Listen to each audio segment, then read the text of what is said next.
ನಿಮಗೆಲ್ಲ ದೇವಜನರಿಗೆ ನನ್ನ ಪ್ರೀತಿಯ ವಂದನೆಗಳು.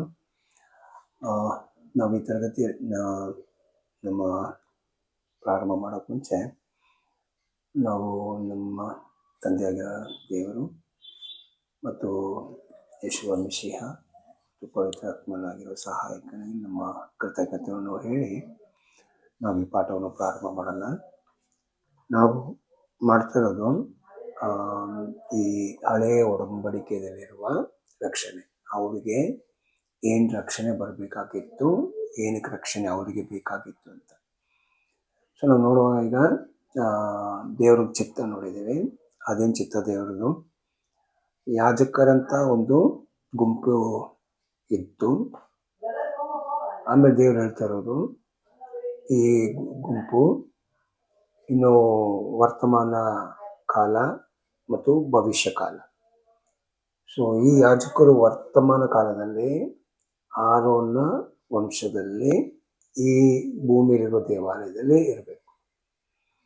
ಆಗ ವರ್ತಮಾನ ಕಾಲದಲ್ಲಿ ದೇವರು ಹೇಳಿರೋ ಪ್ರಕಾರ ಈ ಭವಿಷ್ಯ ಕಾಲದಲ್ಲಿ ಬರಬೇಕಾಗಿರೋದಕ್ಕೆ ಈ ವರ್ತಮಾನ ಕಾಲದಲ್ಲಿರುವ ಜನರು ಮೋಶ ಕಾಲದಲ್ಲಿ ಮತ್ತು ಭೂಮಿಯಲ್ಲಿ ದೇವಾಲಯ ಇರುವ ಕಾಲದಲ್ಲಿ ಅವ್ರು ದೇವ್ರ ಮಾತು ಕೇಳ್ಕೊಂಡು ನಡೆದು ದೇವ್ರ ಹತ್ರ ಒಳ್ಳೆ ಸಾಕ್ಷಿ ತಗೊಂಡ್ರೆ ಇವರು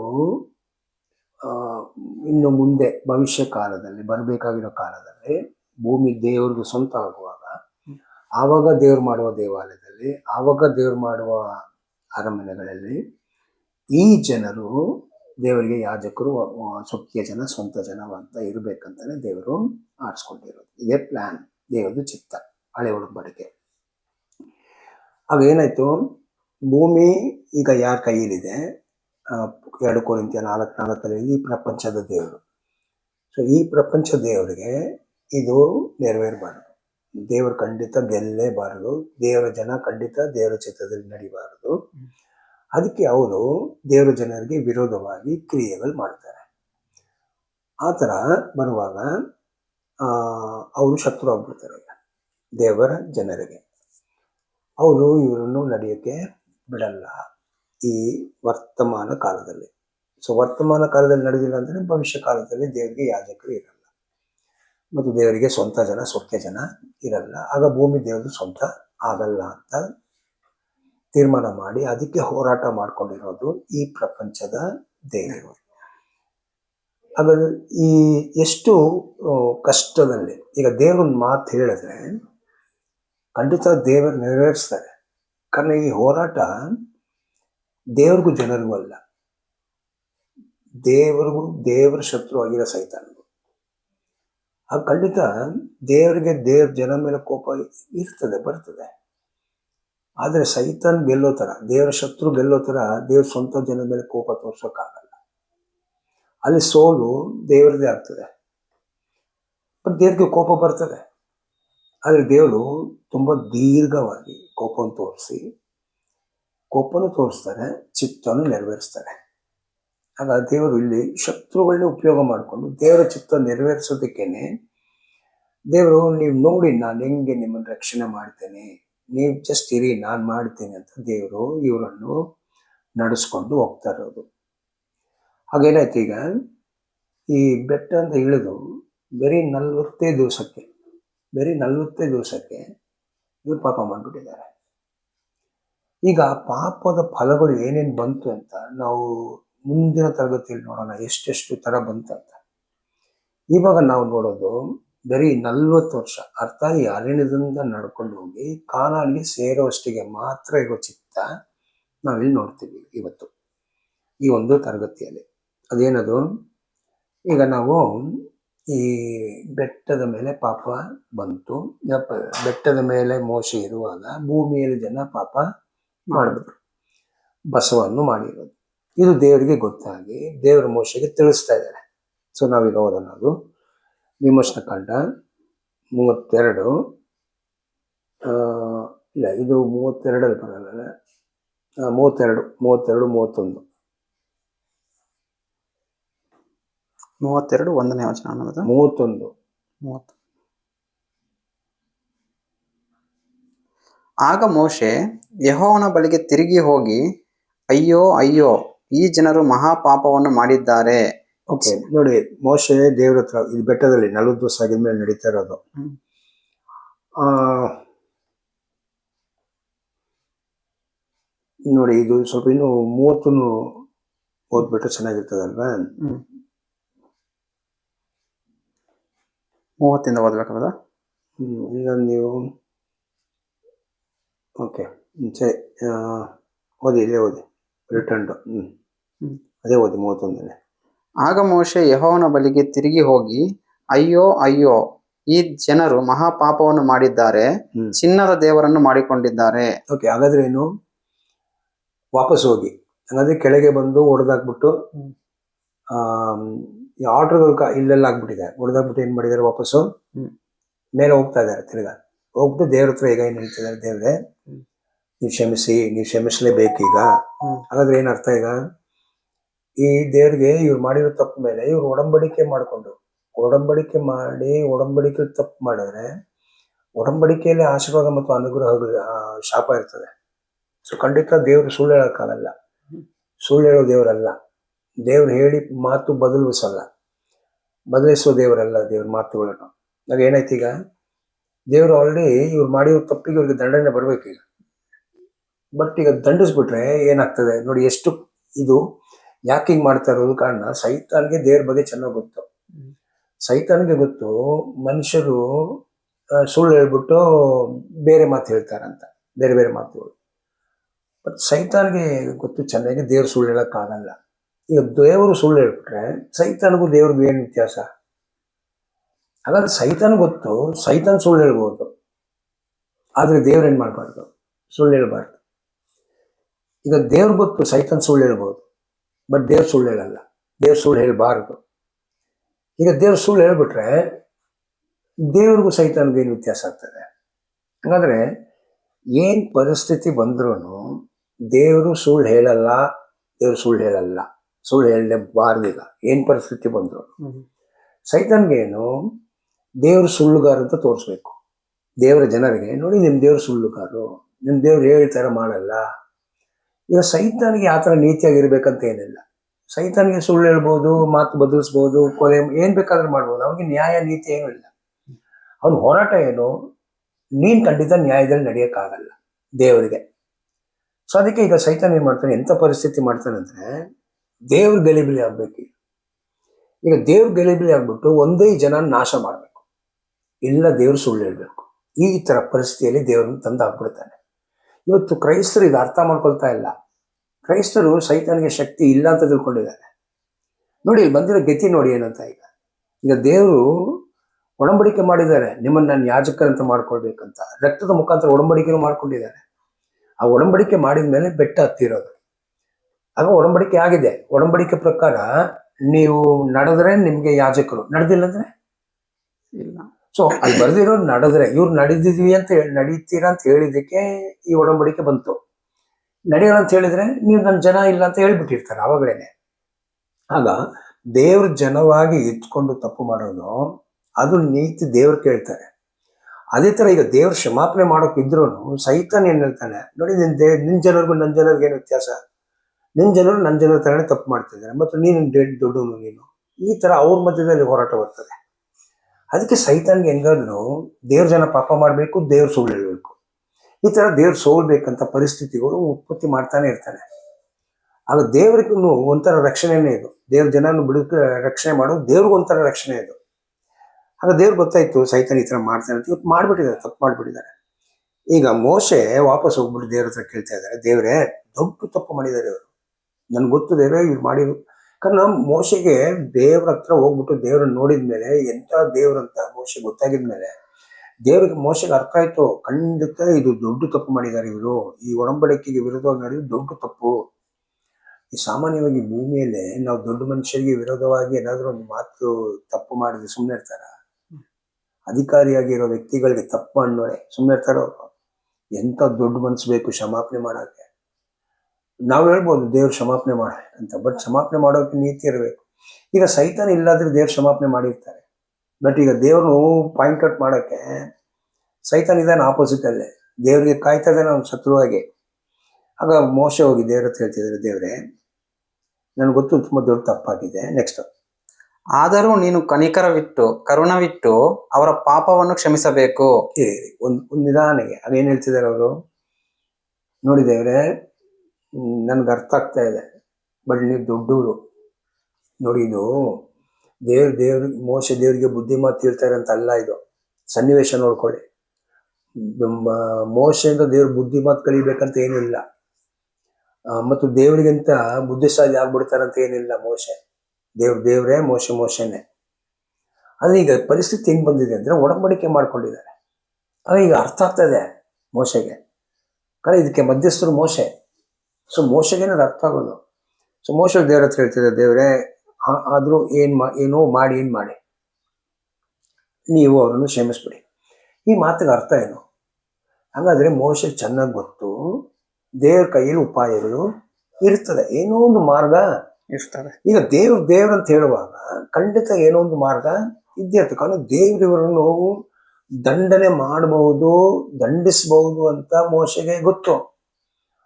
ದೇವ್ರನ್ನು ನೋಡಿದ ಮೇಲೆ ಅದು ಏನು ಏನದು ಜೀರ್ಣ ಮಾಡುವ ಬೆಂಕಿ ಅಂತಲ್ಲ, ದಹಿಸುವ ಬೆಂಕಿ ಅಂತ ದೇವರು. ಮನುಷ್ಯ ಬೂದಿ ಆಗ್ಬಿಡ್ತಾನೆ ದೇವ್ರ ಕೋಪ ಬಂದ್ರೆ. ಆ ತರ ಅದು ಮೋಶೆ ನೋಡಿರೋದು. ಈ ಇದ್ರಲ್ಲೂ ಹಂಗೆ ಹೇಳ್ತಿದ್ದಾರೆ, god is a consuming fire ಅಂತ, ದೇವರು ದಹಿಸುವ ಬೆಂಕಿ ಅಂತ. ಇದೆಲ್ಲ ನೋಡಿರುವ ಮೋಶೆ ದೇವ್ರ ಹತ್ರ ಹೋಗಿರ್ತಾರೆ, ದೇವ್ರೆ ಆದ್ರೂ ನೀವು ಹೆಂಗಾದ್ರೂ ಮಾಡಿ ಏನ್ ಮಾಡಿ ಅವರನ್ನು ಕ್ಷಮಿಸ್ಬೇಕು. ಇದು ಒಂದು ಕಂಡೀಷನ್, ಏನಾದ್ರೂ ಒಂದು ಮಾರ್ಗ ಮಾಡಿ, ದೇವರಿಗೆ ಒಂದು ಉಪಾಯ ಕೊಟ್ಟಿರೋದು. ನೀವು ಏನೋ ಮಾಡಿ ಕ್ಷಮಿಸಿ ಅವರನ್ನು. ಹಂಗೆ ನೀವು ಕ್ಷಮಿಸ್ಲಿಲ್ಲ ಅಂದ್ರೆ ನೆಕ್ಸ್ಟ್, ಇಲ್ಲವಾದರೆ ನೀನು ಬರೆದಿರುವ ಜೀವತರ ಪಟ್ಟಿಯಿಂದ ನನ್ನ ಹೆಸರನ್ನು ಅಳಿಸಿ ಬಿಡಬೇಕೆಂದು ಕೇಳಿಕೊಳ್ಳುತ್ತೇನೆ. ನೋಡಿ ಏನಕ್ಕೆ ಇದು ಮೋಶೆಯಲ್ಲಿ ದೊಡ್ಡವನಾಗ್ತಾ ಇಲ್ಲ, ಮೋಶೆಯಲ್ಲಿ ನೀತಿ ನ್ಯಾಯ ಮಾತಾಡ್ತಾ ಇರೋದು.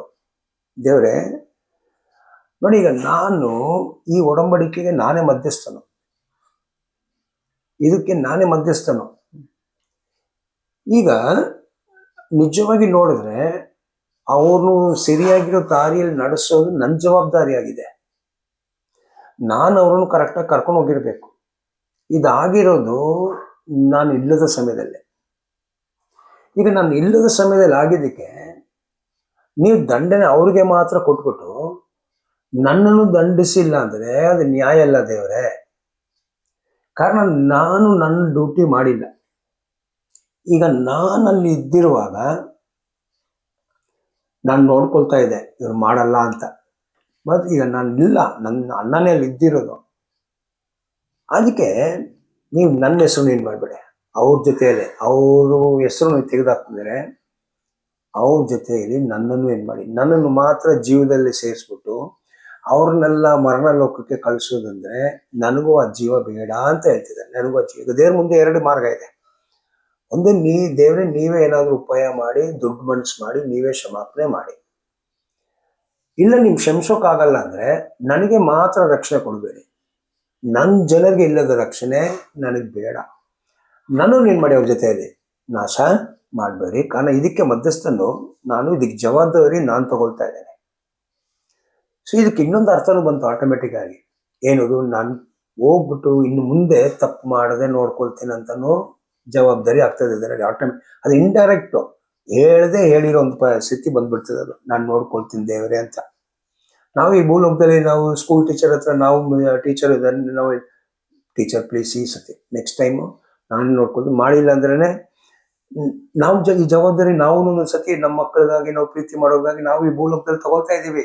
ಅದೇ ಥರ ಮೋಶೆ ತಗೊಂಡಿರೋದು. ಇದರಲ್ಲಿ ಮೋಶೆ ಏನು ದೊಡ್ಡವರು ಇಲ್ಲ, ದೇವರಿಗೆ ಗೊತ್ತಿಲ್ಲ ಹಂಗೆ ಏನೂ ಇಲ್ಲ.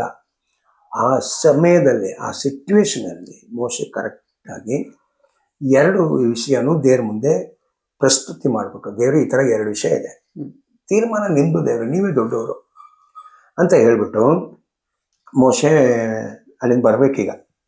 ಈಗ ನೆಕ್ಸ್ಟ್ ನೋಡಿ ಏನಾಯ್ತು, ದೇವರಾಗ ಏನು ಹೇಳ್ತಿದ್ದಾರೆ ನೋಡಿ. ಅದಕ್ಕೆ ಯೆಹೋವನು, ಯಾರು ನನ್ನ ಮಾತನ್ನು ಮೀರಿ ಪಾಪ ಮಾಡಿದ್ದಾರೋ ಅವರ ಹೆಸರುಗಳನ್ನೇ ನನ್ನ ಬಳಿಯಲ್ಲಿರುವ ಪಟ್ಟಿಯಿಂದ ನಾನು ಅಳಿಸಿ ಬಿಡುವೆನು. ಹಾಗಾದ್ರೆ ಮೋಶೆ ನಿನ್ನ ಮಾತು ಕೇಳ್ತಾ ಇದ್ದೀನಿ, ನಿನ್ನ ಮಾತು ನಾನು ಎರಡು ಮಿಕ್ಸ್ ಮಾಡಿಬಿಟ್ಟು ಒಂದು ಹೊಸ ತೀರ್ಪು ತಗೊಂಡಿದ್ದೇನೆ. ಏನದು, ಯಾರ್ಯಾರು ತಪ್ಪು ಮಾಡಿದ್ದಾರೆ ನೋಡಿದ್ರೆ ಈ ಮಾತು ಬರ್ಬೇಕಾದ್ರೆ ಏನು ಮೋಶ ಹೇಳಿರೋ ದೇವ್ರಿಗೆ ಅರ್ಥ ಆಯ್ತು. ಮೋಶ ಹೇಳೋದು ಕರೆಕ್ಟು. ಕಾರಣ ಮೋಶ ಕೆಳಗೆ ಬಂದ್ರೆ ಜನ ಮೋಶ ಹತ್ರ ಕೇಳ್ತಾರೆ, ಅದಕ್ಕೆ ಮೋಶ ಉತ್ತರ ಕೊಡಬೇಕು. ಈ ತರ ದೇವ್ರು ಸಹಾಯ ಮಾಡುವಾಗ ಮೋಶೆಗೊಂದು ಹೆಲ್ಪ್ ಆಯ್ತಿದ್ದು. ಮೋಸಕ್ಕೆ ಅವ್ರ ಪರಿಸ್ಥಿತಿ ಇದು, ದೇವ್ರದಲ್ಲ, ಮೋಶೆ. ಸೊ ದೇವ್ರ ಹೇಳ್ತಾರೆ, ಸರಿ ಮೋಶೆ ನನ್ಗೆ ಗೊತ್ತು ನಿನ್ ಕಷ್ಟ ಅರ್ಥ ಆಯ್ತು, ನೀನ್ ಕೆಳಗೆ ಇಳಿದು ನೀನು ಹೋಗ್ಬಿಟ್ಟು ನೀನ್ ನಡ್ಸ್ಕೊಂಡು ಹೋಗ್ ಜನರನ್ನ. ಆದ್ರೆ ಒಂದು ವಿಷಯ, ಈ ಮಾಡಿರೋ ತಪ್ಪು ಇದೆ, ಆ ನೀತಿ ಇದೆ, ಅದು ಬರಬೇಕು, ಅದು ನನ್ನ ಕೈಯಲ್ಲಿದೆ, ಅದು ತೀರ್ಪು ಮಾಡ್ಬೇಕಾ ಬೇಡವಾ ಅಂತ. ನೀನು ಹೇಳಿದೇನು ಮುಂದೆ ನಡ್ಸ್ಕೊಂಡು ಹೋಗ್ತೀರಾ ಅಂತ.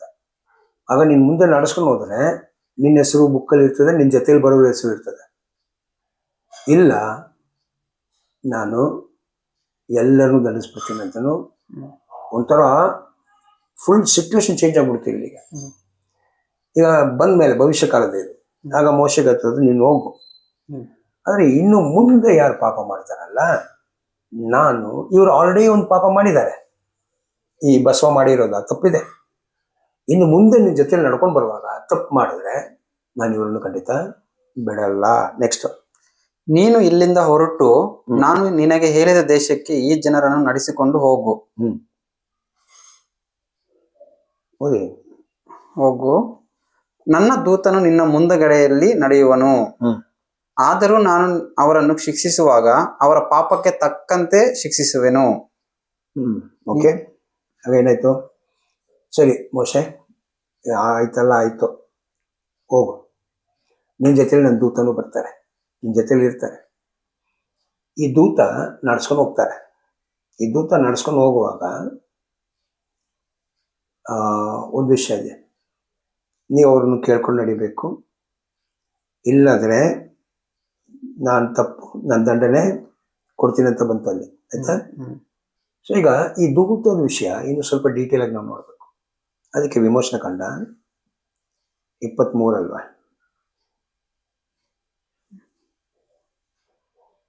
23 20. ಇಗೋ, ದಾರಿಯಲ್ಲಿ ನಿಮ್ಮನ್ನು ಕಾಪಾಡುವುದಕ್ಕೂ ನಾನು ಗೊತ್ತು ಮಾಡಿರುವ ಸ್ಥಳಕ್ಕೆ ಕರೆತರುವುದಕ್ಕೂ ದೂತನನ್ನು ನಿಮ್ಮ ಮುಂದಗಡೆಯಲ್ಲಿ ಕಳುಹಿಸುತ್ತೇನೆ. ಓಕೆ, ಹಾಗಾದ್ರೆ ಏನು? ಈಗ ಈ ಮೋಶೆ ಬೆಟ್ಟದಲ್ಲಿ ಇಲ್ಲ, ಕೆಳಗೆ ಇಸ್ರೇಲ್ ಜನ ಹತ್ರ ಇಲ್ಲ, ಬೆಟ್ಟದಕ್ಕೆ ಹೋಗ್ಬಿಟ್ರು. ಆವಾಗ ಇಸ್ರೇಲ್ ಜನ ತಪ್ಪು ಮಾಡಿದ್ದಾರೆ. ಬಟ್ ಮೋಶೆ ಹೇಳೋದೇನು, ಒಂದು ವೇಳೆ ನಾನು ಇದ್ದಿದ್ರೆ ಇವ್ರು ತಪ್ಪು ಮಾಡಿರಲ್ಲ ಅಂತ. ಹಾಗಿದ್ದಿದ್ರೆ ದೇವ್ರು ಯಾಕೆ ದೂತನ ಕಳಿಸ್ಬೇಕು? ಹಾಗಾದ್ರೆ ಖಂಡಿತ ದೇವ್ರು ಗೊತ್ತಾಯ್ತು, ಮೋಶೆ ಮನಸ್ಸು ಒಳ್ಳೇದು, ನಾನು ಹೋಗಿ ಕರ್ಕೊಂಡು ಹೋಗ್ತೇನಂತ. ಬಟ್ ದೇವ್ರು ಗೊತ್ತು ಈ ಜನ ಈ ಮೋಶೆ ಮಾತು ಕೇಳಲ್ಲ ಅಂತ. ಮೋಶೆಗೆ ಆಗಲ್ಲ ಇಷ್ಟು ಜನ ನಡ್ಸ್ಕೊಂಡು ಹೋಗೋಕೆ. ಅದಕ್ಕೆ ದೇವ್ರು ಫಸ್ಟ್ ಹೇಳಿದ್ದಾರೆ ಮೋಶೆಗೆ, ನೋಡು ನಾನು ದೂತನ ಕಳಿಸ್ಕೊಡ್ತೀನಿ ನಿಮ್ಗೆ, ಈ ದೂತ ನಿಮ್ಮನ್ನು ನಡ್ಸ್ಕೊಂಡು ಹೋಗ್ತಾರೆ. ಆಗ ಮೋಶೆ ಮುಂದೆ ದೂತ ಇರ್ತಾರೆ, ಮೋಶೆ ಹಿಂದೆ. ಜನರಿಗೆ ದೂತ ನೋಡೋಕ್ಕಾಗಲ್ಲ, ಜನ ಬರೀ ಮೋಶೆನ ನೋಡ್ಬೇಕು. ಮೋಶೆ ದೂತನ ಹತ್ರ ಮಾತಾಡೋದು, ಮೋಶೆಗೆ ಮಾತ್ರ ದೂತನ ಹತ್ರ ಕಾಂಟ್ಯಾಕ್ಟ್ ಇದೆ. ಆ ಥರ ನಡ್ಸ್ಕೊಂಡು ಹೋಗ್ತಾ ಇರ್ತಾರೆ. ಆದ್ರೆ ಮೋಶೆ ಒಂದು ವಾರ್ನಿಂಗ್ ಕೊಟ್ಬಿಟ್ರು ದೇವ್ರು, ನೋಡಿ ಇಲ್ಲಿ ಏನಂತ. ನೆಕ್ಸ್ಟ್, ನೀವು ಆತನಲ್ಲಿ ಲಕ್ಷ್ಯವಿಟ್ಟು ಆತನ ಮಾತಿಗೆ ಕಿವಿಗೊಡಬೇಕು. ಆತನಿಗೆ ಅವಿಧೇಯರಾಗಬಾರದು.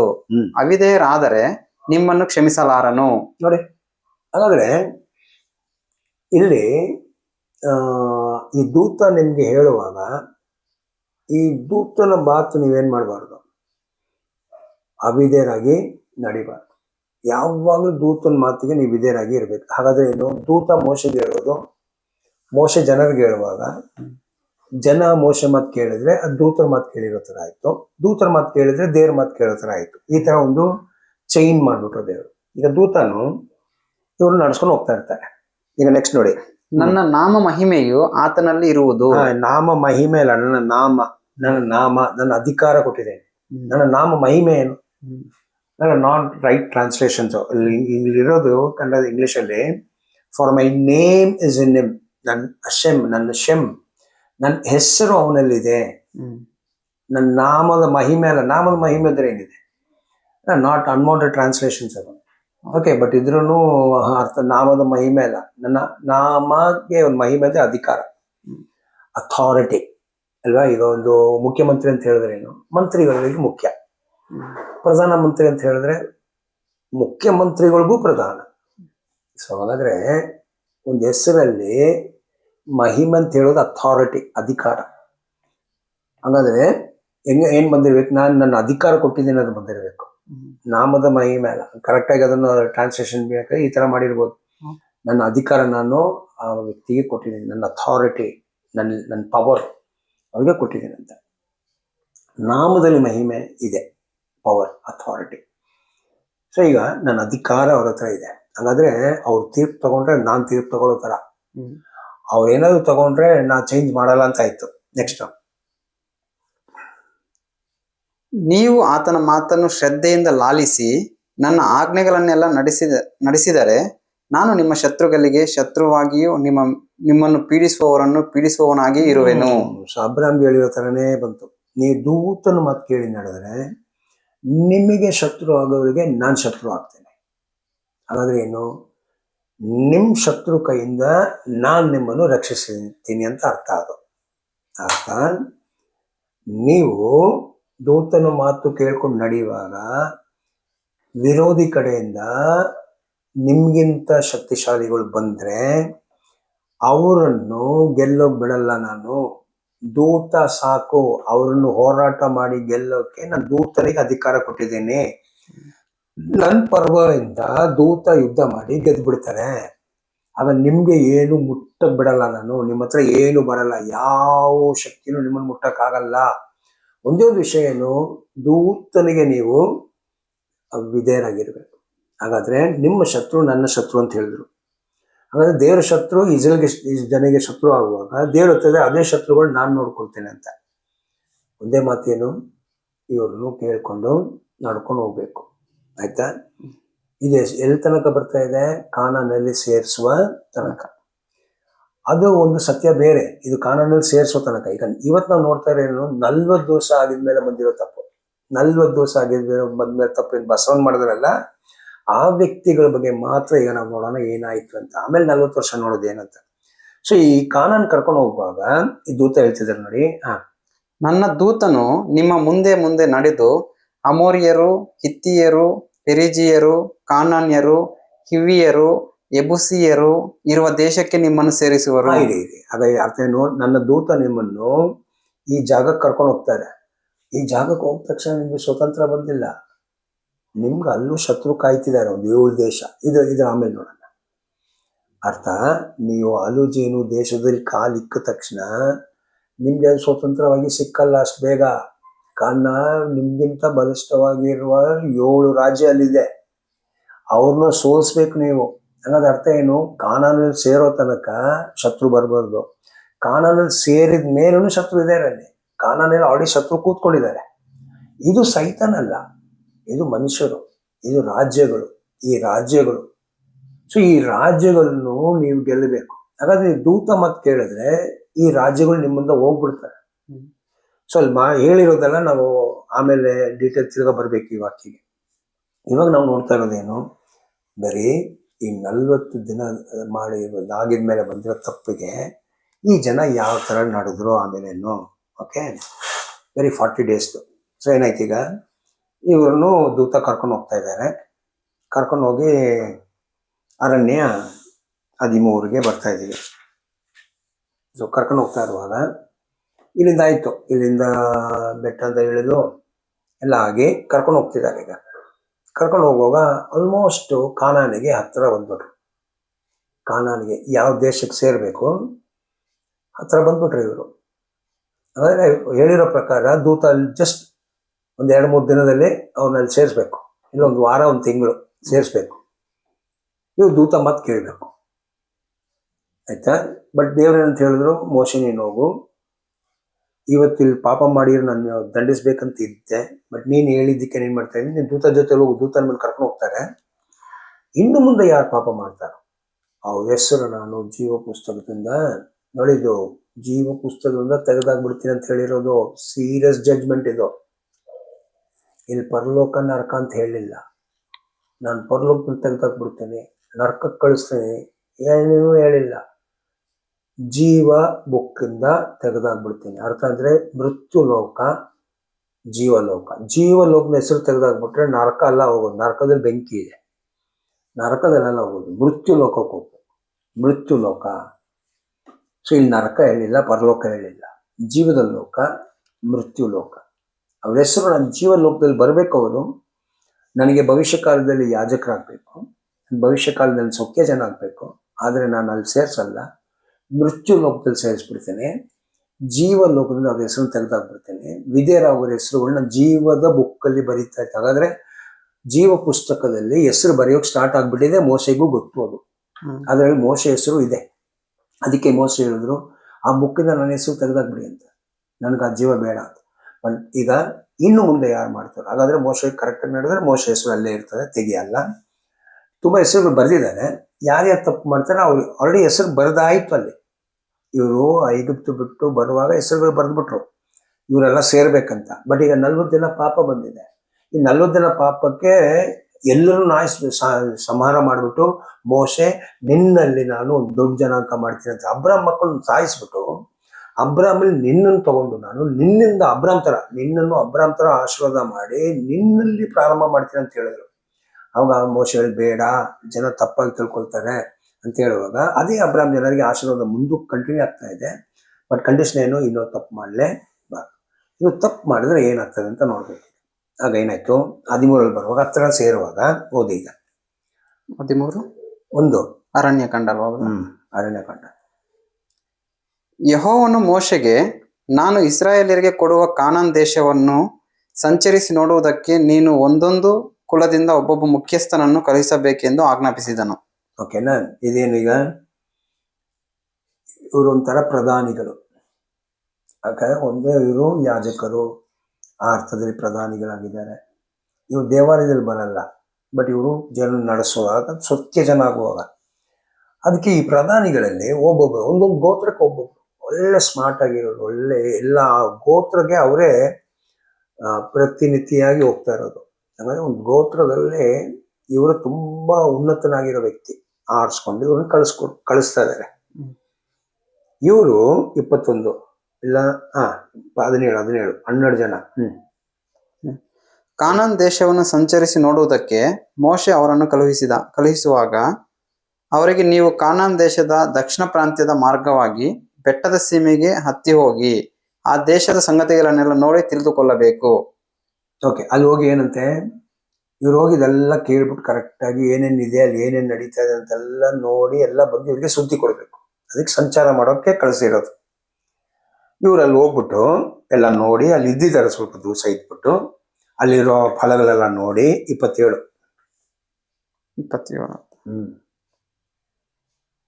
ಅವರು ಮೋಶೆಗೆ, ನೀನು ನಮ್ಮನ್ನು ಕಳುಹಿಸಿದ ದೇಶಕ್ಕೆ ಹೋದೆವು, ಅದು ಹಾಲು ಜೇನು ಹರಿಯುವ ದೇಶವೇ, ಅಲ್ಲಿನ ಹಣ್ಣುಗಳು ಇಂಥವು, ಆದರೆ ಆ ದೇಶದ ನಿವಾಸಿಗಳು ಬಲಿಷ್ಠರು, ಅವರಿಗಿರುವ ಪಟ್ಟಣಗಳು ದೊಡ್ಡವಾಗಿಯೂ ಕೋಟೆ ಕೊತ್ತಲುಗಳುಳ್ಳವಾಗಿಯೂ ಅವೆ. ಅದಲ್ಲದೆ ಅಲ್ಲಿ ಉನ್ನತರಾದ ಪುರುಷರನ್ನು ನೋಡಿದೆವು.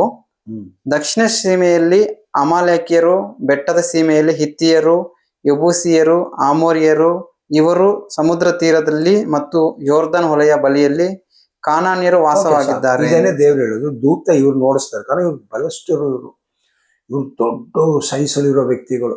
ನಿಮ್ಗೆ ಚೆನ್ನಾಗಿ ಗೊತ್ತಾಗ್ಬೇಕು. ಈಗ ಆದಿಕಾಂಡ ಬರೆದಿರೋದು ಮೋಸೆ 6ನೇ ಅಧ್ಯಾಯದಲ್ಲಿ ಸ್ಟಾರ್ಟಿಂಗ್ ಏನಂತ ಬರೆದ್ರು? ನೋವಾ ಕಾಲದಲ್ಲಿನೂ ರಾಕ್ಷಸರು ಇದ್ರು, ಅದೇ ತರ ಒಂದು ಲೈನಲ್ಲಿ ಬರೆದ್ರು ಮೋಸೆ ಕಾಲದಲ್ಲಿ ಇದ್ರು ಅಂತ. ನೋಡಿ ಅಲ್ಲಿದೆ ನೋಡಿ, ಆದಿಕಾಂಡ 6:1.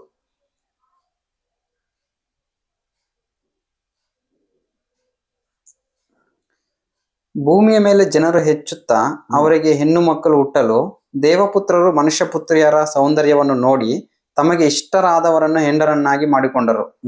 ಆಗ ಯೆಹೋವನು, ನನ್ನ ಆತ್ಮವು ಮನುಷ್ಯರಲ್ಲಿ ಶಾಶ್ವತವಾಗಿರುವುದಿಲ್ಲ, ಅವರು ಭ್ರಷ್ಟರಾದದರಿಂದ ಮೃತ್ಯರೇ, ಅವರ ಆಯುಷ್ಯು 120 ವರ್ಷವಾಗಿರಲಿ ಅಂದನು. ಆ ಕಾಲದಲ್ಲಿ, ಅಂದರೆ ದೇವಪುತ್ರರು ಮನುಷ್ಯ ಪುತ್ರಿಯರನ್ನು ಕೂಡಿ ಅವರಲ್ಲಿ ಮಕ್ಕಳನ್ನು ಪಡೆಯುವ ಕಾಲದಲ್ಲಿ, ಮಹಾಶರೀರಗಳು ಭೂಮಿಯ ಮೇಲಿದ್ದರು. ನೋಡಿ, ಮಹಾಶರೀರರು, ದೊಡ್ಡ ದೊಡ್ಡ ಜಾಯಿಂಟ್ಸ್ಗಳು ಆ ನಂತರದಲ್ಲಿಯೂ ಇದ್ದರು. ಹಾಗಾದ್ರೆ ನೋವ ಕಾಲ ಆಗಿದ್ಮೇಲೇನು ನಂತರನು ಇದ್ರು. ಹಾಗಾದ್ರೆ ಬರೆಯೋ ಕಾಲದಲ್ಲಿ ಮೋಸೆ ಅದನ್ನ ಇಲ್ಲಿ ಹೇಳ್ತಾ ಇರೋದು. ಹ್ಮ್. ಇನ್ನೂ ವಾಕ್ಯಗಳಿದೆ ಇದ್ರ ಬಗ್ಗೆ ಪ್ರೂಫ್ ಮಾಡಕ್ಕೆ. ಓಕೆ, ಇದು ಆಮೋಸಲ್ಲಿ ಬರ್ತಿದ್ದಾರೆ. ಸೊ ಇದೆಲ್ಲ ಸುಳ್ಳಲ್ಲ, ಇನ್ನೂ ಇದ್ದರು. ಅದಕ್ಕೆ ಇಲ್ಲಿ ಹೇಳ್ತಿರೋದೇನು, ದೊಡ್ಡ ಮನುಷ್ಯನ್ ನೋಡಿದ್ರು, ಅವರು ಅಣ್ಣಾಕ್ಕನ ಮಕ್ಕಳು, ಹ್ಮ್. ಅಮೇಲಿಕರುಗಳು. ಇದು ನಾವು ಆಮೇಲೆ ಇನ್ನು ಅಬ್ರಾಮಲ್ಲಿ ಹೇಳಿರೋ 400 ವರ್ಷ ಅದು ಕಲಿಯುವಾಗ ಇದು ಹೇಳ್ತೀವಿ ಏನಂತ. ಇದೆಲ್ಲ ಯಾರು, ಈ ಕಾನಾನ್ ಯಾರು, ಕಾನಾನ್ ಮಕ್ಕಳು ಎಲ್ಲಿಂದ ಬಂದ್ರು, ಇವ್ರು ಯಾಕೆ ಈ ತರ ದೊಡ್ಡ ಶರೀರ ಆದ್ರೂ ಎಲ್ಲ ಅಲ್ಲೇ ಹೇಳ್ಬಿಡ್ತೀವಿ ರೀಸನ್ ಅದು. ಅದಕ್ಕೆ ನಾವು ತಿರ್ಗಾ ಅಬ್ರಾಮಿಂದ ಮೋಶೆ ತನಕ ಹೋಗ್ತೀವಿ. ಇವಾಗ ನಾವು ನೋಡ್ತಾ ಇರೋದು ಮೋಶೆಯಿಂದ. ಓಕೆ, ರಕ್ಷಣೆ ಹೊಂದೋಕೆ ಮೋಶೆಯಿಂದ ನೋಡ್ತಾ ಇದೀವಿ. ರಕ್ಷಣೆ ಹೊಂದಕ್ಕೆ ದೇವರು ಅಬ್ರಾಮನ್ ಕರೆದಿರೋದು. ಅಬ್ರಾಮ್ದ ಮೋಶೆ ತನಕ ಏನಾಯ್ತು, ಕಾನಾನಿಯರು. ಯಾಕೆ ದೇವರು ಅಬ್ರಾಮಿಗೆ ಕೊಟ್ಟಿಲ್ಲ, ಕಾನಾನಿಯರು. ಕಾನಾನ್ ಇದ್ಬಿಟ್ಟು ದೇವ್ರು ಕಾನಾನ್ ಕೊಟ್ಟಿಲ್ಲ ಅವ್ರಿಗೆ. ಕಾನಾನಲ್ಲಿ ಬೇರೆ ಜನ ಇದ್ರು, ಅದೇ ಜನ ಇವಾಗ್ಲೂ ಇದ್ದಿದ್ದಾರೆ. 400 ವರ್ಷ ಆಯ್ತು ಬೆಳೆದ್ರು ಅವರು. ಅಬ್ರಾಮ್ದ 400 ವರ್ಷ, ಅಬ್ರಾಮ್ ಇರುವಾಗ ಇದ್ರು ಕಾನಾನಲ್ಲಿ. ಅಬ್ರಾಮ್ ಐಗುಪ್ತ ಹೋಗಿ ಬಂದ್ರು, ಆಮೇಲೆ ಈಸಾಕು ಹೋಗಿ ಬಂದ್ರು, ತಿರ್ಗಾ ಯಾಕೋಬ್ ಅಲ್ಲೇ ಇದ್ಬಿಟ್ರು, ಜನ ಅಲ್ಲೇ ಇದ್ರು. ಎಲ್ಲ ಬಂದ್ಮೇಲೆ ಈಗ ಈ ಕಾನಾನಿಯರು ಬೆಳೆದಿದ್ದಾರೆ. ಸೊ ಅಬ್ರಾಮ್ ಕಾಲದಿಂದ ಅಲ್ಲಿರೋ ಕಾನಾನಿಯರು, ಅದಕ್ಕೆ ಮುಂಚೆ ಅಂತ ಇದ್ದಿರೋ ಕಾನಾನಿಯರು. ಕಾನಾನ್ ಎಲ್ಲಿ ಸ್ಟಾರ್ಟ್ ಆಯ್ತು, ನೋವ ಕಾಲದಲ್ಲಿ ನೋವ ಮಕ್ಕಳೇ ಲೋಕವನ್ನು ತುಂಬಿಸಿರೋದು. ಅಲ್ಲಿಂದ ಕಾನಾನಿಯರು ಇದ್ದಾರೆ. ಅವ್ರು ಇದ್ದಿರೋ ಲೋಕ ಅದು. ಅಲ್ಲಿ ಅದೊಂದು ಡೇಂಜರ್ ಸ್ಥಳ ಅದು. ಅಲ್ಲಿ ದೇವರಿಗೆ ಇರೋ ಶತ್ರುಗಳೆಲ್ಲಿದ್ದಾರೆ, ದೇವ್ರಿಗೆ ಇಷ್ಟ ಅಲ್ಲ, ಅವ್ರನ್ನೆಲ್ಲ ನಾಶ ಮಾಡಬೇಕು. ಅದಕ್ಕೆ ದೇವ್ರು ಇವ್ರನ್ನ ಆರಿಸ್ಕೊಂಡು ನೀವು ಅದನ್ನು ನಾಶ ಮಾಡಬೇಕು. ಮೋಶೆ ಮುಖಾಂತರ ಕರ್ಕೊಂಡು ಹೋಗ್ತಾರೆ, ದೂತನೂ ಕಳಿಸಿದ್ದಾರೆ. ಸೊ ಅದಕ್ಕೆ ಮುಂಚೆ 12 ಜನ ಸಂಚಾರ ಮಾಡೋಕೆ ಕಳಿಸಿದ್ದಾರೆ. ಈ 12 ಜನ ಹೋಗಿ ಸಂಚಾರ ಮಾಡಿಕೊಂಡು ಇವ್ರನ್ನೆಲ್ಲ ನೋಡಿ ಅಲ್ಲಿರೋ ಎಲ್ಲ ತಗೊಂಡು ಬಂದ್ಬಿಟ್ರು. ಅಲ್ಲಿ ಏನೇನು ಸಿಕ್ತು, ಅಲ್ಲಿ ಇರುವ ಸುಗ್ಗಿ ಆಳು ಜೇನು ಅಂತೆಲ್ಲ ಹೇಳ್ಬಿಟ್ಟು ಬಂದ್ಬಿಟ್ರು. ವಾಪಸ್ಸು ಬಂದು ಏನು ಹೇಳಿದ್ರು, 2 ಜನ ಒಳ್ಳೇದು ಹೇಳಿದ್ರು, ಕಾಲೇಬ್ ಮತ್ತು ಯೋಶುವ.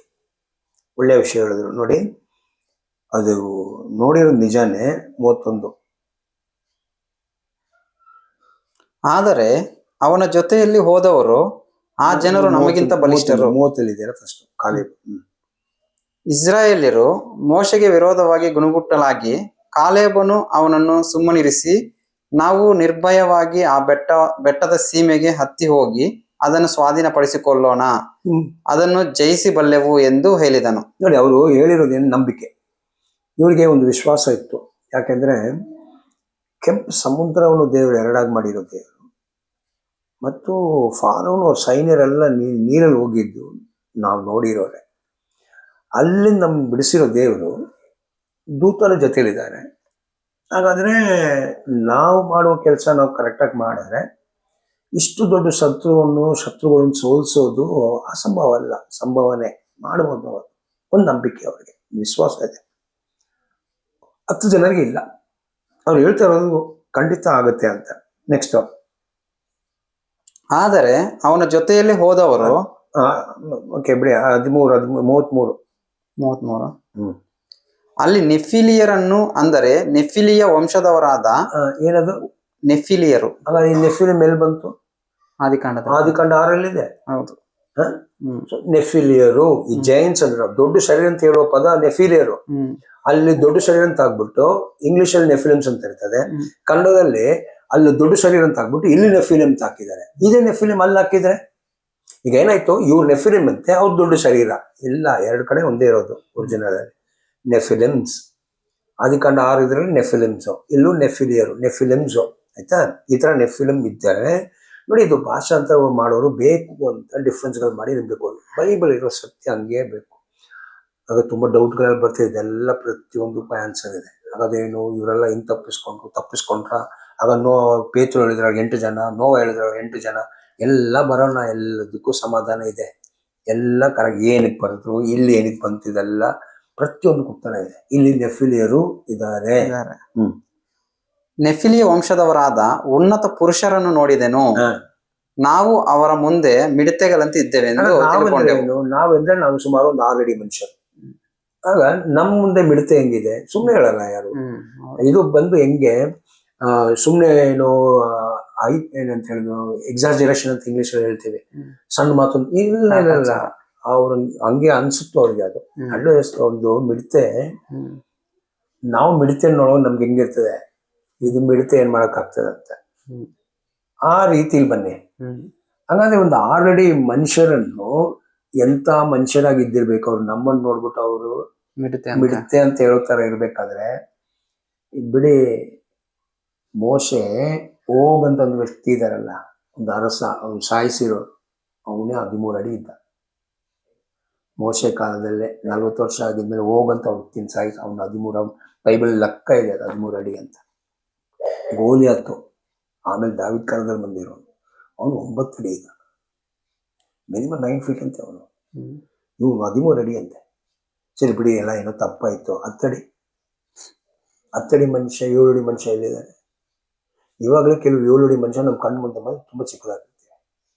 ಈಗ ಆರ್ಕಿಯಾಲಜಿ ತುಂಬ ಮೂಳೆಗಳು ತೆಗೆದಾಕಿದ್ದಾರೆ. 34 ಅಡಿ ಎಲ್ಲ ಸಿಕ್ಕಿದೆ ಸ್ಕೆಲಿಟನ್ನು.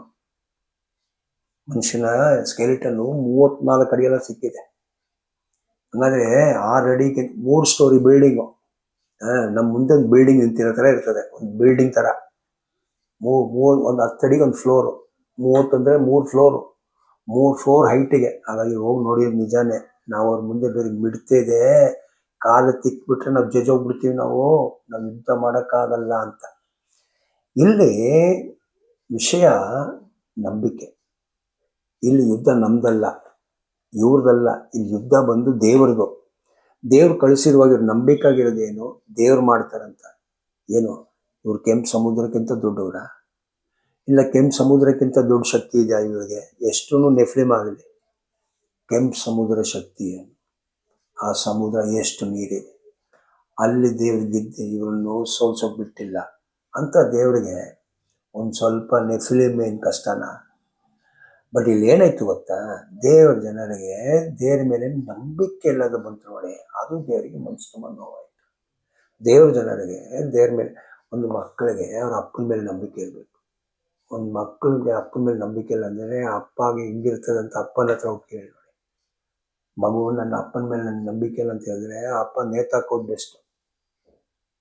ಕಾರಣ ನಮ್ಮ ಮಕ್ಕಳಿಗೆ ನಮ್ಮ ಮೇಲೆ ನಂಬಿಕೆ ಬರಬೇಕು. ಆ ಥರ ನಾವು ಅವ್ರನ್ನ ಬೆಳೆಸಿದ್ರೆ ಅದೊಂದು ಗೌರವ. ಅದು ನಾವು ಹುಟ್ಟಿಸಿರೋ ಮಕ್ಕಳಿಗೆ ನಮ್ಮ ಮೇಲೆ ನಂಬಿಕೆ ಇರಬೇಕು, ನಡೆಸು, ಅವ್ರನ್ನ ಬೆಳೆಸ್ಬೇಕು. ನಾವು ಚೆನ್ನಾಗಿ ಊಟ ಕೊಟ್ಟು ಬೆಳೆಸಿ ಇವೆಲ್ಲ ಎಜುಕೇಷನ್ ಕೊಟ್ಟು ಅವ್ರು ನಾಳೆ ಅವ್ರ ಕಾಲಲ್ಲಿ ನಿಂತ್ಕೊಳ್ಳೋ ಹೇಳ್ತಾರೆ, ಎಲ್ಲ ನನ್ನ ಅಪ್ಪ ಮೇಲೆ, ಅಪ್ಪನ ನಂಬಿದಾನ ಅಂತ.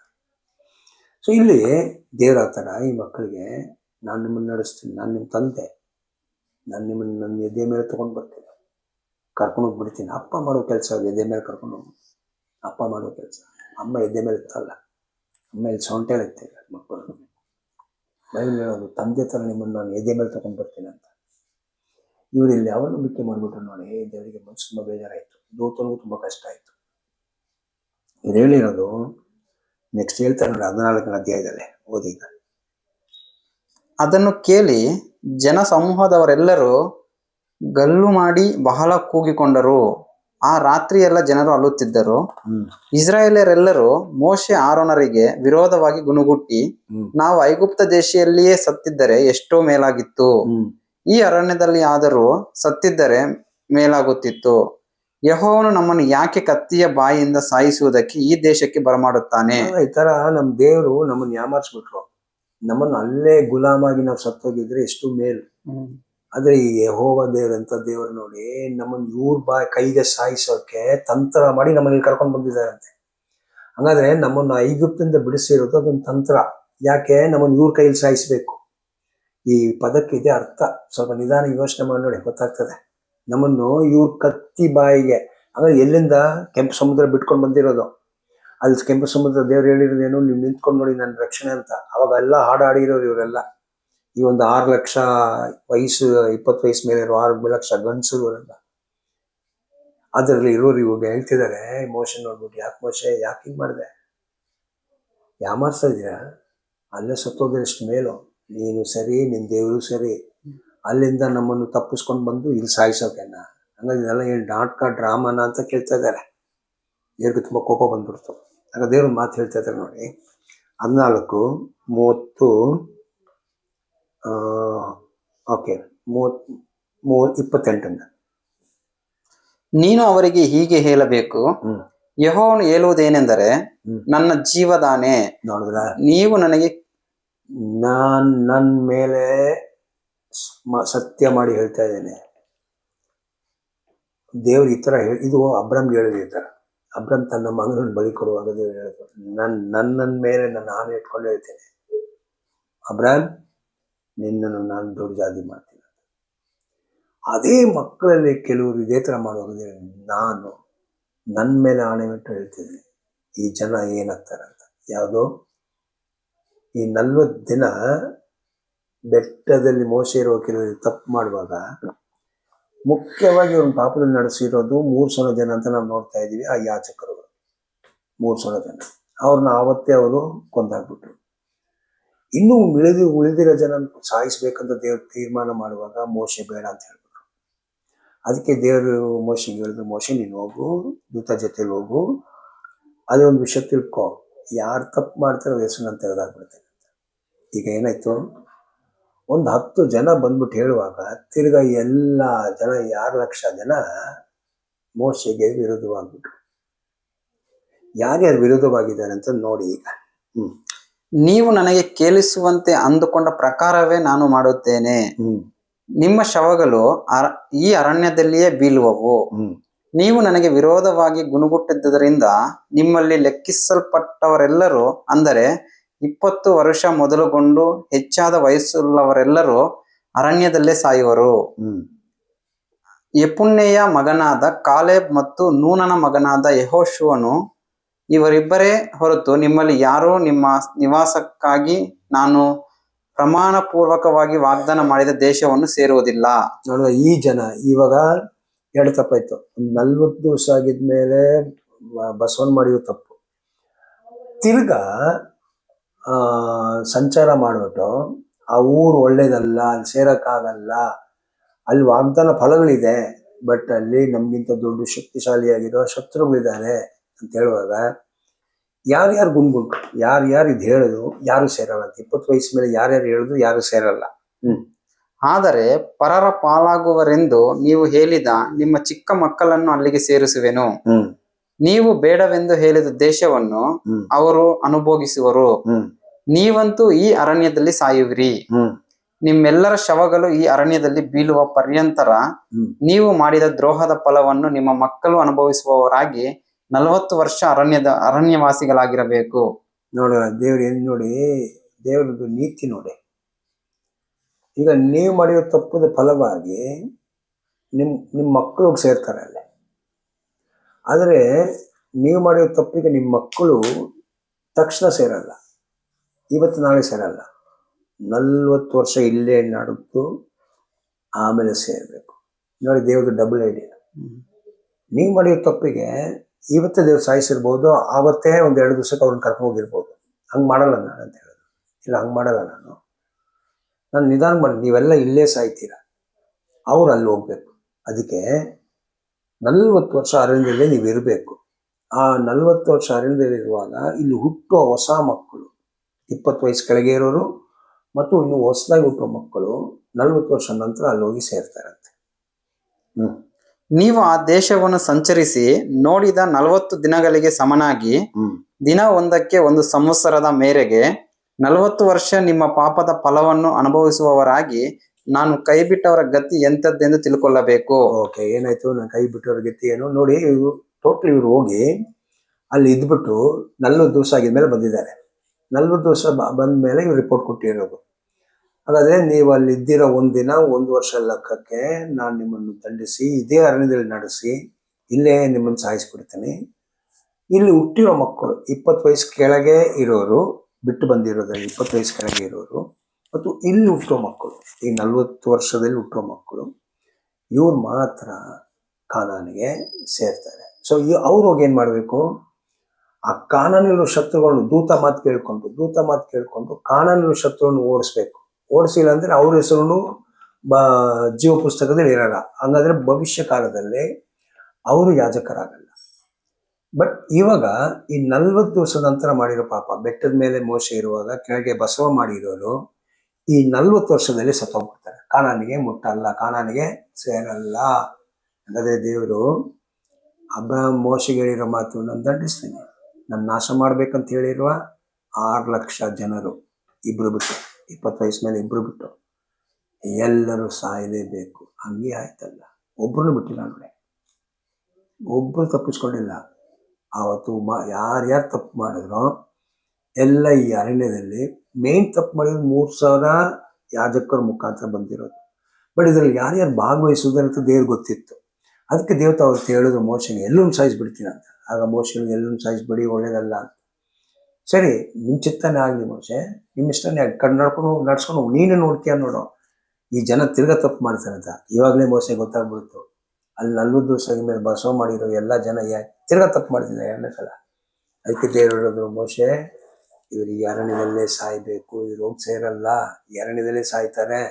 ಹಂಗೆ ಆಯ್ತಂತ ನೋಡಿ ಅದಕ್ಕೇನು ಮಾಡಿದ್ರು ದೇವರು, ಧರ್ಮೋಪದೇಶ ಕಾಂಡ 2 ಅಲ್ಲಿ ಮೋಶೆ ಎಂಡ್ ಮಾಡ್ತಿದ್ದಾರೆ. ಇದನ್ನು ಏನು ಹೇಳ್ತಾ ಇದ್ದಾರೆ ನೋಡಿ, ಧರ್ಮೋಪದೇಶ ಕಾಂಡ 2 ಓಕೆ, ಅದು 14 ಅಲ್ವಾ? 12 14 ಓದ್ಬಿಡಿ. 14. ಆಗ ನಾವು ಜೆರೆದ್ ಹಳ್ಳವನ್ನು ದಾಟಿದೆವು. ನಾವು ಕಾದೇಶ್ ಬರ್ನೇಯದಿಂದ ಹೊರಟು ಜೆರೆದ್ ಹಳ್ಳವನ್ನು ದಾಟಿದವರೆಗೆ 38 ವರ್ಷ ಕಾಲ. ನೋಡಿ, ಅಲ್ಲಿ ದೇವ್ರು ಹೇಳಿ 40 ವರ್ಷ ಇಲ್ಲಿ ಅರಣ್ಯದಲ್ಲಿ ಇರ್ಬೇಕಂತ ಹೇಳಿದ್ರೆ, ಸೀನಾ ಬೆಟ್ಟಲ್ ಆಗಿದ್ಮೇಲೆ ತಕ್ಷಣ 1 ತಿಂಗಳು ಆಗಿರೋ ಮಾತು ಇದು. ಅವಾಗ ದೇವ್ರು ಹೇಳ್ತಾ ಇರೋದೇನು, ನೀವು 40 ವರ್ಷ ಅಂತ, ಅದರಲ್ಲಿ 38 ವರ್ಷ ಒಂದೇ ಜಾಗದಲ್ಲಿ ಇಟ್ಬಿಟ್ರು ದೇವ್ರು ಅವರನ್ನು. ಕರ್ಕೊಂಡೇ ಬಂದಿಲ್ಲ ಅಂತೆ. ಏನಕ್ಕೆ ಅಂತ ನೋಡಿ ಅಲ್ಲಿ. ಯೆಹೋವನ ಪ್ರಮಾಣ ಪೂರ್ವಕವಾಗಿ ಹೇಳಿದ್ದಂತೆ ಅಷ್ಟರಲ್ಲಿ ಆ ತಲೆಯ ಸೈನಿಕರೆಲ್ಲರೂ ಸತ್ತು ಹೋಗಿದ್ದರು. ಯೆಹೋವನ ಹಸ್ತವು ಅವರಿಗೆ ವಿರೋಧವಾದದರಿಂದ ಪಾಳೆಯದಲ್ಲಿ ಒಬ್ಬನು ಉಳಿಯದಂತೆ ನಾಶವಾದರು. ಎಲ್ಲಿ ಮೋಶೆ ಅರಣ್ಯದಲ್ಲಿ ಬರೆಯುವಾಗ 40 ವರ್ಷ ನಡಿಬೇಕು, ನೀವು ಸಾಯ್ಬೇಕಂತ ಹೇಳಿರೋ ಆ ಜನರು ಮೋಶೆ ಹೇಳ್ತಿದ್ದಾರೆ, ಎಲ್ಲ 38 ವರ್ಷದಲ್ಲೇ ತೀರೋಗ್ಬಿಟ್ರು. ಹಾಗಾದ್ರೆ ಇನ್ನೂ 2 ವರ್ಷಕ್ಕೆ ಪ್ರಯಾಣ ಮಾಡಿ ಕಾನಾನಿಗೆ ಹೋಗ್ತಾ ಇದ್ದಾರೆ. ಈಗ ಕಾರಣ ಇಷ್ಟು ದೊಡ್ಡ ಸಮೂಹವನ್ನು ಕರ್ಕೊಂಡು ಹೋಗ್ಬೇಕಲ್ಲ, ಅದಕ್ಕೆ ಕಂಟಿನ್ಯೂಸ್ ಕರ್ಕೊಂಡು ಹೋಗೋಕ್ಕಾಗಲ್ಲ. ಒಂದು ಸ್ವಲ್ಪ ದಿವಸ ಇದ್ಬಿಟ್ಟು ಆಮೇಲೆ ತುಂಬಾ ಕಂಡೀಷನ್ ಇದೆ ಇದರಲ್ಲಿ ಎಲ್ಲ ನೋಡಿ ಆಮೇಲೆ ಟೆಂಟ್ ಹೊಡೆದು 40 ವರ್ಷ ಮುಗಿಯುವಾಗ ಕಾನಾನಲ್ಲಿ 38 ಪ್ಲಸ್ ಇನ್ನೊಂದು 2 ಆ ಥರ 40 ವರ್ಷಕ್ಕೆ ಕಾನಾನ್ಗೆ ಹೋಗಿ ಸೇರ್ತಾರೆ. ಸೊ ನೋಡಿದ್ರೆ ಈಗ ನಾವು ನೋಡಿರೋದು ಈ ಮಕ್ಕಳು ಈಗ ಸತ್ತೋಗಿರೆಲ್ಲರೂ ಒಡಂಬಡಿಕೆ ಮಾಡಿರೋರೆ ಏನಂತ, ನಾವು ದೇವರ ಪ್ರಮಾಣದಲ್ಲಿ ನಡೀತೀವಿ, ಭವಿಷ್ಯ ಕಾಲದಲ್ಲಿ ಈ ವರ್ತಮಾನ ಕಾಲದಲ್ಲಿ ನಾವು ನಿಮ್ಮ ಮಾತು ಕೇಳ್ತೀವಿ, ನಾವು ನಿಮ್ಮ ಜನವಾಗಿ ನಡಿತೀವಿ, ಸ್ವಕೀಯ ಜನವಾಗಿ ನಡಿತೀವಿ, ಭವಿಷ್ಯ ಕಾಲದಲ್ಲಿ ಸ್ವಕೀಯ ಜನ ಆಗ್ತೀವಿ ಅಂತ ಒಡಂಬಡಿಕೆ ಮಾಡಿರೋ ಜನ. ಈ ಒಡಂಬಡಿಕೆ ಮಾಡಿರೋ ಜನ ಎಲ್ಲ ಅಲ್ಲಿ ಹೋಗಿಲ್ಲ. ಎಲ್ಲೇ ಈ 40 ವರ್ಷದಲ್ಲೇ ತೀರೋಗ್ಬಿಟ್ರು. ಎಲ್ಲರೂ ಹೋಯ್ತು, ಅವ್ರ ಹೆಸರೆಲ್ಲ ಹೋಯ್ತು. ಅವರ ಜೀವ ಪುಸ್ತಕದ ಅವ್ರ ಹೆಸರನ್ನು ದೇವರು ತೆಗೆದಾಗ್ಬಿಟ್ಟು ಅವ್ರು ಈ ಭೂಮಿಯಲ್ಲಿ ಸತ್ತು ಮೃತ್ಯು ಲೋಕಕ್ಕೆ ಹೋಗ್ಬಿಟ್ರು, ಪಾತಾಳ ಮೃತ್ಯು ಲೋಕಕ್ಕೆ ಹೋಗ್ಬಿಟ್ರು. ಈಗ ಇನ್ನು ಸೇರುವ ಈ 6 ಲಕ್ಷ ಎಷ್ಟು ಜನ ಬಿಟ್ಟು ಬಂದ್ರು ನೋಡಿ, ಅಷ್ಟೇ ನಂಬರ್, ಒಂದು ಸ್ವಲ್ಪ ಡಿಫ್ರೆನ್ಸ್ ಬಿಟ್ಟು ಜಾಸ್ತಿ ಇದ್ದಾರೆ. ಒಂದು ಸ್ವಲ್ಪ ಡಿಫ್ರೆನ್ಸಲ್ಲಿ ಜಾಸ್ತಿ ಜನ ಬಂದು ಕಾನಾನಿಗೆ ಸೇರ್ತಾ ಇದ್ದಾರೆ. ಈ ಕಾನಾನಿಯಲ್ಲಿ ಸೇರುವ ಈ ಜನ ಅವ್ರಿಗೇನಾಯಿತು, ಅವರನ್ನು ಸೇರಿಲ್ಲ. ಅವ್ರನ್ನು ನಾವು ನ್ಯಾಯಸ್ಥಾಪಕದಲ್ಲಿ ನೋಡಿರೋ ದೂತ ಬಿಟ್ಟು ಹೋಗ್ಬಿಟ್ರು, ಓಡಿಸಿಲ್ಲ ಅಂತೆ ಅವರು. ಓಕೆ, ಸೊ ನಮಗೆ ಲಾಸ್ಟ್ ಟೈಮ್ ಕ್ಲಾಸು ಇವತ್ತು ಕ್ಲಾಸು ನಾವು ಮರ್ಚ್ ಮಾಡಿದ್ದೀವಿ. ಈಗ 3 ಕ್ಲಾಸ್ ಆಯಿತು. 3 ಕ್ಲಾಸು ಒಂದೇ ಇದು ಬಿಟ್ಟು ಬಂದು ಹೆಂಗೆ ತಪ್ಪು ಮಾಡಿದ್ರು, ಅದು 40 ದಿವಸ ಆಗಿದ್ಮೇಲೆ ಹೆಂಗೆ ತಪ್ಪಾಯಿತು, 40 ವರ್ಷದಲ್ಲಿ ಹೆಂಗೆ ತಪ್ಪಾಯಿತು, ಆಮೇಲೆ ಕಾನಾನಲ್ಲಿ ಸೇರಿದ ಮೇಲೆ ಹೆಂಗೆ ಓಡಿಸಿಲ್ಲ ಅಂತ ದೂತ ಬಿಟ್ಟು ಹೋಗಿರೋದು ನ್ಯಾಯಸ್ಥಾಪಕದಲ್ಲಿ ನಾವು ಲಾಸ್ಟ್ ಟೈಮ್ 2ನೇ ಅಧ್ಯಾಯದಲ್ಲಿ ನೀವು ಮಾಡಿಲ್ಲ, ಅದಕ್ಕೆ ನಾನು ಬಿಟ್ಟು ಹೋಗ್ತಾ ಇದ್ದೇನೆ. ಅಲ್ಲಿಂದ ಏನಾಯ್ತು, ಕಾನಾನಲ್ಲಿ ಸೇರಿದ ಮೇಲೆ ದೂತ ಬಿಟ್ಟು ಹೋಗಿದ್ಮೇಲೆ ದೇವ್ರು ಹೇಳಿದ್ರು, ನೀವು ಮಾಡಿಲ್ಲ ಅಂದ್ರೆ ನಿಮ್ಮ ಶತ್ರುಗಳು ನನಗೆ ಶತ್ರು ಆಗಲ್ಲ, ಅವರು ನಿಮಗೆ ಶತ್ರುವಾಗಿರ್ತಾರೆ, ಕಾರಣ ನಾನು ಅವ್ರನ್ನ ಓಡಿಸಲ್ಲ. ನೀವೇನು ಮಾಡ್ಬೇಕೀಗ, ಅವರನ್ನು ಗೆಲ್ಲಬೇಕು ನೀವೇ. ಅದು ದೇವ್ರು ಸಹಾಯ ಮಾಡ್ತಾರೆ ನೀವು ನನ್ನ ಮಾತು ಕೇಳಿ ನಡೆದ್ರೆ. ಸೊ ಈಗ ಮುಂದಿನ ತರಗತಿಯಲ್ಲಿ ನಾವು 40 ವರ್ಷ ಆಗಿದ್ಮೇಲೆ ದೂತ ಕೈ ಬಿಟ್ಟು ಹೋಗಿದ್ಮೇಲೆ ದೇವರು ಇಸ್ರೇಲ್ ಜನರನ್ನು ಹೆಂಗ್ ರಕ್ಷಣೆಯ ಮಾರ್ಗದಲ್ಲಿ ನಡೆಸಿ, ದೇವರ ಸ್ವಕೀಯ ಜನರನ್ನು ಹೆಂಗ್ ದೇವರು ಕೆಲವರನ್ನು ಹೆಸರು ಬುಕ್ಕಲ್ಲಿ ಬರ್ಸ್ಕೊಂಡ್ರು. ಎಲ್ಲರ ಹೆಸರಲ್ಲ, ಯಾರು ವಿಧೇಯರಾಗ್ತಾರೋ ಅವರ ಹೆಸರು ಜೀವ ಪುಸ್ತಕದಲ್ಲಿ ಬರೀತಾರೆ. ಯಾರು ನಡಿಲಿಲ್ಲ ಅವರ ಹೆಸರು ತಿರ್ಗಾ ಅದೇ ಥರ ಅಬ್ರಾಮ್ ಮಕ್ಕಳಾಗಿ ಮೋಶೆ ಒಡಂಬಡಿಕೆ ಮಾಡಿರೋ ಜನರಾಗಿ ಮೃತ್ಯು ಲೋಕಕ್ಕೆ ಸೇರ್ತಾ ಇರ್ತಾರೆ. ಜೀವಲೋಕದ ಹೆಸರಲ್ಲಿ ಆ ಬುಕ್ಕಲ್ಲಿ ಹೆಸರು ಇರೋದೇ ಇಲ್ಲ. ಸೊ ಅದು ನಾವು ಇನ್ನು ಮುಂದೆ ಹೆಂಗ್ ದೇವ್ರು ಮಾಡಿದ್ರಂತ, ಎಲ್ಲಿಂದ ಇವ್ರನ್ನ ಸೇರಿಸೋದು ಯೋಶುವ ತೀರೋಗ್ಬಿಟ್ರು. ತೀರೋಗಿದ್ಮೇಲೆ ನ್ಯಾಯಸ್ಥಾಪಕರು ಇವ್ರು ಯಾರು, ಇವ್ರು ಹೆಂಗ್ ಬಂದ್ರಂತ ನಾವು ಮುಂದಿನ ತರಗತಿಯಲ್ಲಿ ನ್ಯಾಯಸ್ಥಾಪಕರ ಕ್ಲಾಸ್ ಓದ್ಬಿಟ್ಟು ಹೆಂಗ್ ದೇವ್ರ ಅವ್ರನ್ನ ರಕ್ಷಣೆ ಮಾರ್ಗದಲ್ಲಿ ನಡೆಸಿದ್ರು, ಯಾವ ಥರ ಶತ್ರು ಏನೇನು ಮಾಡ್ತಾ ಇದಾರೆ ಅಂತೆಲ್ಲ ನಾವು ಇನ್ನು ಮುಂದಿನ ತರಗತಿಯಲ್ಲಿ ನೋಡೋಣ. ಈ ಪಾಠ ನಿಮಗೆ ತುಂಬ ಸಹಾಯ ಆಗಿರ್ತದೆ ಅಂತ ನಾವು ನಂಬ್ತಾ ಇದ್ದೀವಿ. ಇದು ನಮಗೆ ಖಂಡಿತ ನಮ್ಮನ್ನು ರಕ್ಷಣೆ ಮಾರ್ಗದಲ್ಲಿ ಬಲವಾಗಿ ಜ್ಞಾನದಲ್ಲಿ ಇನ್ನೂ ಭಕ್ತಿ ಬೆಳೆಸೋಕೆ ಸಹಾಯ ಮಾಡ್ತದೆ ಅಂತ ನಂಬಿ ಪ್ರಾರ್ಥನೆ ಮಾಡಿ ಈ ತರಗತಿಯನ್ನು ನಾನು ಮುಗಿಸ್ತಾ ಇದ್ದೀನಿ.